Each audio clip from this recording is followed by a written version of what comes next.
Gaza पट्टी को पिछले कई दिनों से चारों तरफ से घेर रखा है। हवाई हमलों के बाद अब जमीन पर आर पार की लड़ाई की तैयारी कर रहा है। युद्ध के 7वें दिन तक इजराइल ने गाजा के 750 सैन्य ठिकानों को तबाह कर दिया है। जमीनी कार्रवाई के लिए उसके टैंक सीमा पर डटे हुए हैं। इन सब के बावजूद इजराइल के लिए ये जंग आसान नहीं दिख रही है। उसकी लड़ाई सिर्फ हमास से नहीं है, उसके कई दुश्मन हैं।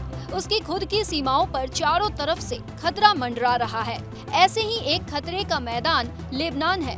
जी हाँ, वहाँ भले ही लड़ाई सीधी ना हो रही हो, लेकिन माहौल पूरी तरह से जंग का बना हुआ है। लेबनान का आतंकी संगठन हिजबुल्लाह भी इस युद्ध में कूदने के लिए बेकरार है। हमास की तरह ही इस संगठन को भी ईरान का समर्थन हासिल है।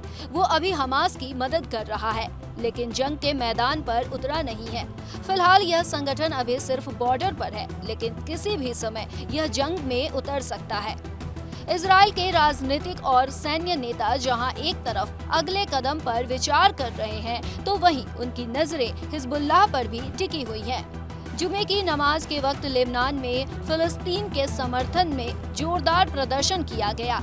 इसमें महिलाएं भी शामिल हुई। इस तरह इजराइल के खिलाफ बदले की आग में जल रहा लेबनान उसके लिए बहुत बड़ा खतरा बन चुका है। इजराइल भले ही अरब के देशों को मात दे चुका हो, लेकिन इस बार चुनौती बड़ी है। इसलिए वो सिर्फ गाजा पट्टी पर ही नजर नहीं रखे हुए है, बल्कि अपने हर दुश्मन की चाल को समझने की कोशिश कर रहा है और उससे निपटने का प्लान बना रहा है। यही वजह है कि इजराइल ने हवाई हमला कर सीरिया के 2 मुख्य हवाई अड्डों को बर्बाद कर दिया। यह इजराइल पर हमास के हमले के बाद इजरायली सेना का सीरिया पर पहला हवाई हमला था। इजराइल के हमलों के बाद राजधानी दमिश्क और उत्तरी शहर अलेप्पो में हवाई अड्डों पर उड़ानें रोकनी पड़ी। सीरिया इस वक्त बौखलाया हुआ है। वो मुस्लिम देशों से इजराइल पर हमला करने की बात कर रहा है। उन देशों को लगातार उकसा रहा है।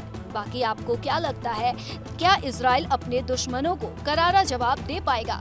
अपनी राय कमेंट कर बताइए।